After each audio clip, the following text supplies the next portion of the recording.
Blessed risings, good afternoon or good evening, depending on where in the world you are tapping in from. You got to keep in mind that Keep It P podcast is a global show. And today on this episode of PC Shenanigans, we will be discussing Sean Diddy Combs' depraved freak-offs in Hamptons featured orgies packed with gay rappers high on same drug that killed Matthew Perry.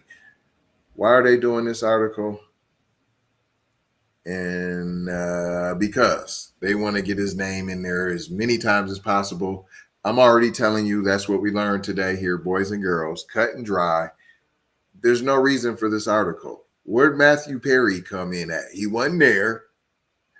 It's just the same drug that's killed plenty of people across the United States. And if it kills somebody tomorrow, they will bring up Sean Diddy Combs. So if Machine Gun Kelly passed away tomorrow, they would incorporate Diddy somehow, some way in his freak-offs in the story. But I'll read it. I know you guys like this mess and drama. He has been branded Jeffrey Epstein 2.0. Once again, I hear this every time, and every time they say this, they've been making a point to say this in the media. He doesn't have an island, people. He didn't have a plane shipping in with a human trafficking broker. You can say Harv if you want. You can say the girl from Detroit if you want. These are numerous minors that Jeffrey Epstein had with help from Maxine, right? And brokered. Even there was some bread taking place, but you ain't gonna say nothing to the people who was at the island. If you was at the island, you knew why you was at the island and you knew what was happening at the island. Huh? Donald Trump, right. Stop it. Bill Gates, all type of the royal family, right. So stop it. And when he has been branded Jeffrey Epstein 2.0 in the wake of his arrest on federal SWEX crime charges.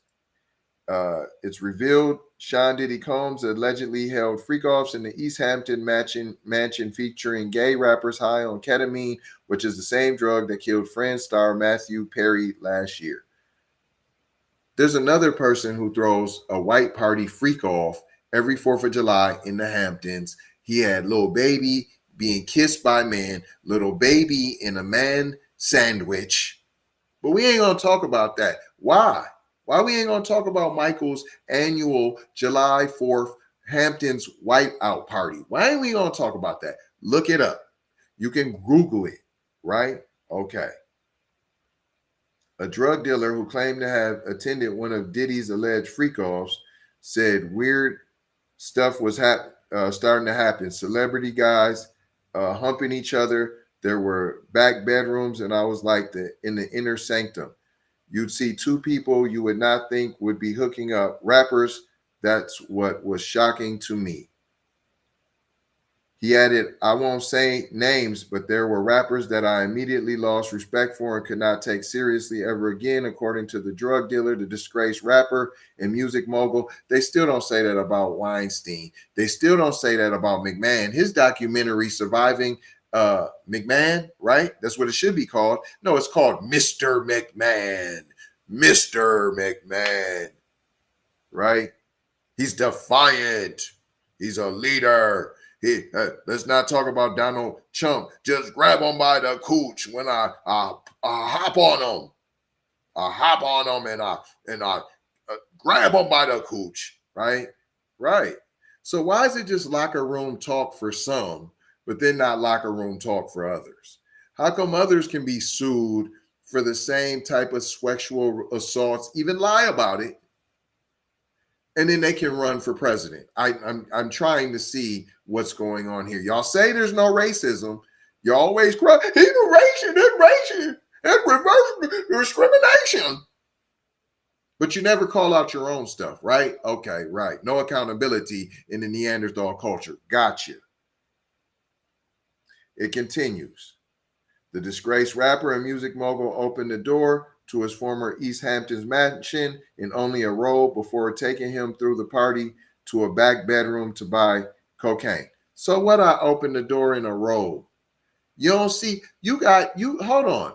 You got UFC fighters, Mandivolve, that showed up to the fight in the audience in a robe.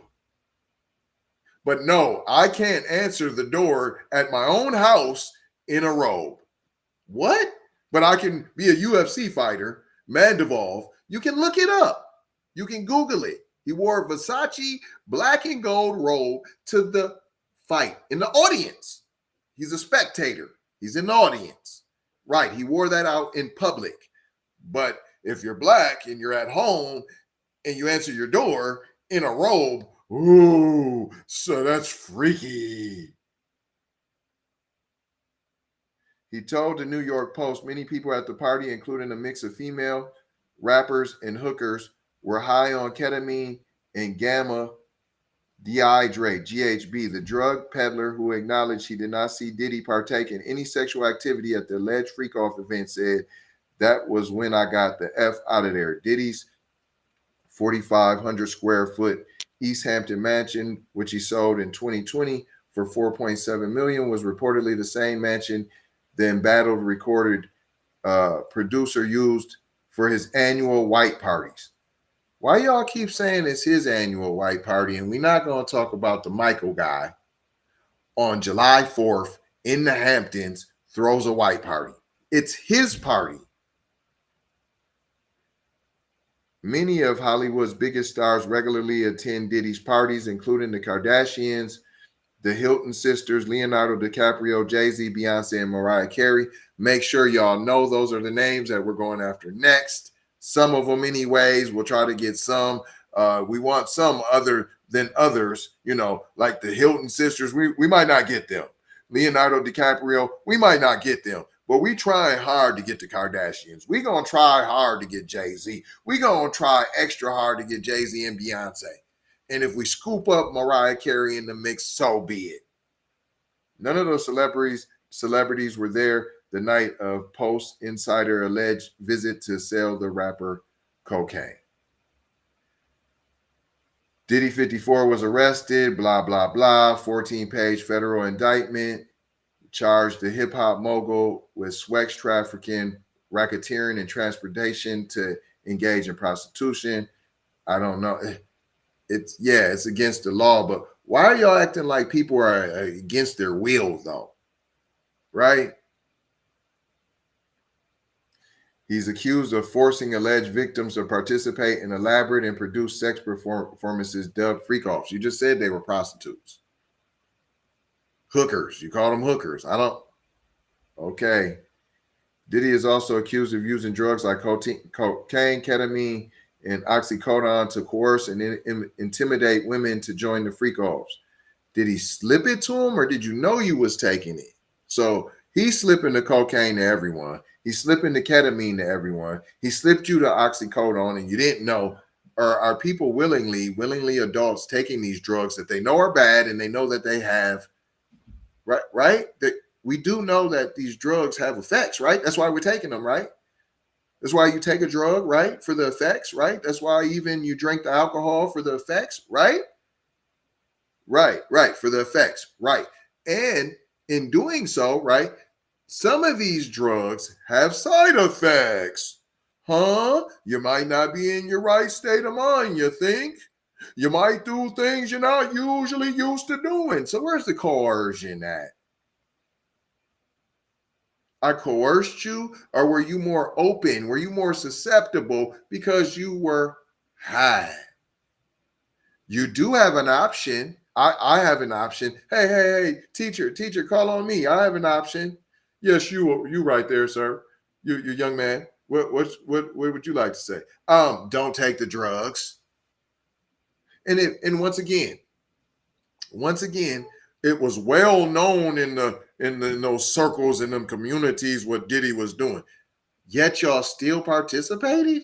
Yet y'all still took the drugs. Yet you still accepted the drinks that you knew were spiked because it was well known in the community, right? That's what you say. You can't have it both ways. So he would coerce and intimidate women to join the freak-offs, which he allegedly arranged, directed, masturbated during, and often electronically recorded. And you knew this is all common knowledge, right? They said everyone knew it. It's well known within the music industry and entertainment circles. Everybody knew. Everybody knew. Now we want to pretend like nobody knows.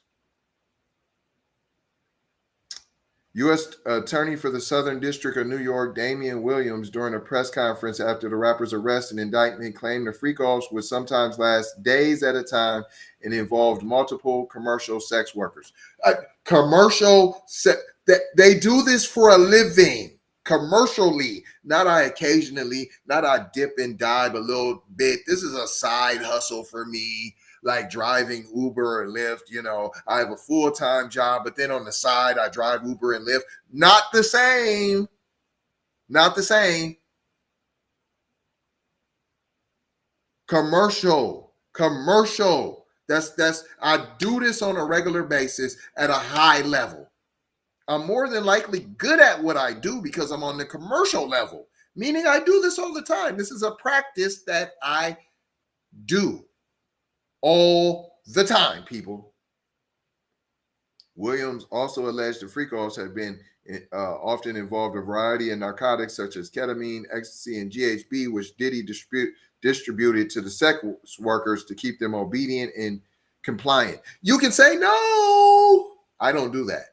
And you can leave. Are you saying that you were held against your will? I haven't heard that. Are you saying you were locked away? Are you saying you were restrained? I haven't heard that. I haven't heard that. If you heard that, let me know that in the comments. Diddy pleaded not guilty to the 3 federal SWEX crime charges during his arraignment.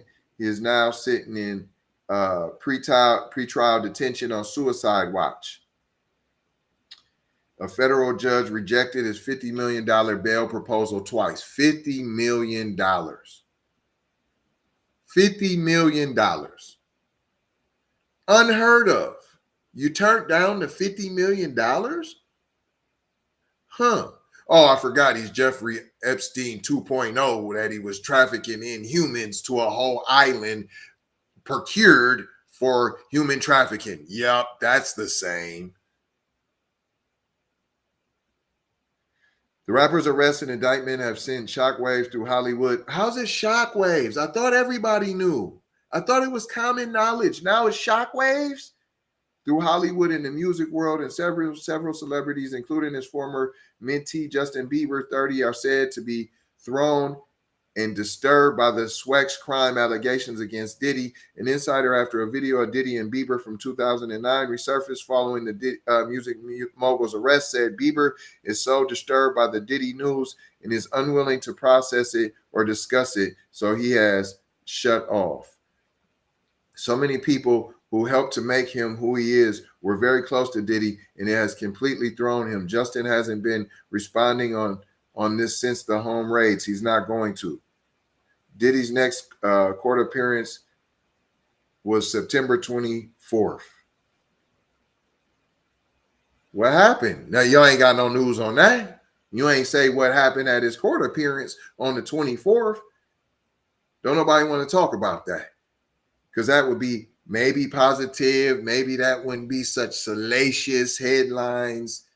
And we're not, this isn't just gossip columns doing this, right? I just did a story on Roy Woods Jr. He's at CNN, okay? So even at CNN, all these reputable, all these fair and balanced outlets are hopping on the Diddy gossip. You know why? Because bashing a black man sells. And I ain't gonna hold you. I'm just gonna mold you, fold you, and scold you about being off code. Gonna leave you with 4 words, as we always do around this time. Subscribe for the vibe, like for the spike, comment your vomit, and share if you care. If you dare to get black empowerment everywhere, you can see us on all of the platforms that they have. It's kind of all of them, the main ones. Apple, Spotify, YouTube, Twitter, Instagram, TikTok, Snapchat, Facebook. Come and take a look. You might get hooked. but don't get shook about the imposters that are out there claiming to be Keep It P podcast. We have plenty. Love, peace, blessings, and maloha. I gotta go ha for sure ha. You already know ha. Big brother like Bryce Supremo Mike T signing off.